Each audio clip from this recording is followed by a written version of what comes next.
सेपटे मयूरभंज जिले में सुवर्णरेखा जलस्तर वृद्धि कारण लोक मैंने बन्या आशंका करुँच किछि स्थान में नदीबंध पार करुछि बन्या जल जहाँफल लोक मैंने नाही नथिबा असुविधा भोगुंट। अधिक सूचना आम सहित सीधासख फोन लाइन जोड़ी होती प्रतिनिधि असित षडंगी। असित, बन्या स्थिति किभली रही वर्तमान मयूरभंज जिले में? तो मुख्यतः सुवर्णरेखा कथा जदि आम कहवा जामशला जो सुवर्णरेखार विपद संकेत रही से विपद संकेत पाखापाखि बर्तमान प्रभावित होउची।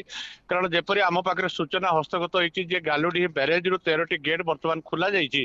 तेणु प्रथमतः मयूरभंज जिलार जो सारसकणा ब्लॉक दे जाइए सुवर्णरेखा नदी से बन्या आसबार गोटे प्रकार स्थिति बर्तमान देखा मिलूँ। कारण जो सुवर्णरेखा कूल जो नेदा गाँ रही नेदा गाँव में गतकाली जिला प्रशासन डेरा पकई ओड्राफ्ट टीम डेरा पकई लोक मान गोटे सुरक्षित स्थान को बर्तमान नि नदी कूल न रहा लोक मान डाकबाजी जंत्र साहाय्य परामर्श दि जाऊँगी। मोटामोटी कहीपर सुवर्णरेखार सरकार जपरी जल संपद विभाग गतकाली सूचना देता जे आज सुवर्णरेखार हे तो बन्या आसबार गोटे प्रकार संभावना रोचे।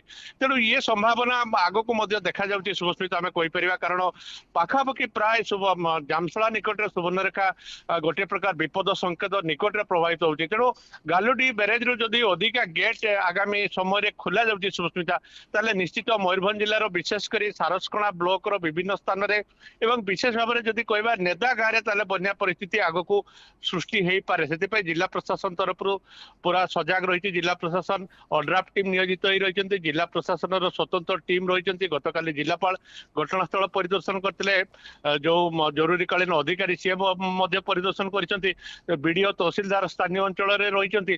तेणु गोटे प्रकार कहीपर बन्या परिस्थिति वर्तमान सुवर्णरेखार विशेषकर गोटे आशंका मयूरभंज जिलार सारसकणा ब्लॉक रे। तबे अन्य कथा जदि कहबा ताले बुढ़ाबलंगे वर्तमान सुधा से भाया बन्या परिस्थिति नाही। गतकाली जो कथा आम देखु रासगोविंदपुर धीरे धीरे पानी कमिबारे लगी आम कहीपर। कारण गतकाली मयूरभंज जिले में से भाया आखि दृश्य वर्षा है ना वर्तमान सुधा। तेणु केवल जदि कहबा आम सुवर्णरेखा नदी को छाड़देले वर्तमान अन्य कौन नदी में से भाया बन्या परिस्थिति ना।